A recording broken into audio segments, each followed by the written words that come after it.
fake engagement, baka ito yung isa sa mga nagpapababa at humihila sa performance or sa dashboard mo. O ano ba yung fake engagement? Kunwari, nanonood ka sa mga kapwa mo content creator ng video, tapos hindi mo tinatapos yung video, nagre-react ka na, nag-iiwan ka na ng bakas.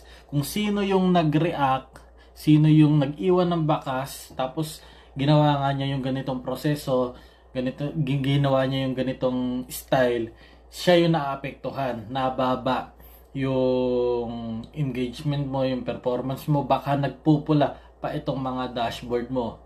Okay? So, wag na wag mo yung gagawin. Okay? Kasi ikaw lang din yung maapektuhan. Ginawa ko na yan dati para lang mapansin ng mga kapwa content creator na dinadalaw ko talaga sila. Pero napansin ko doon sa aking performance, sa aking dashboard, bumaba talaga.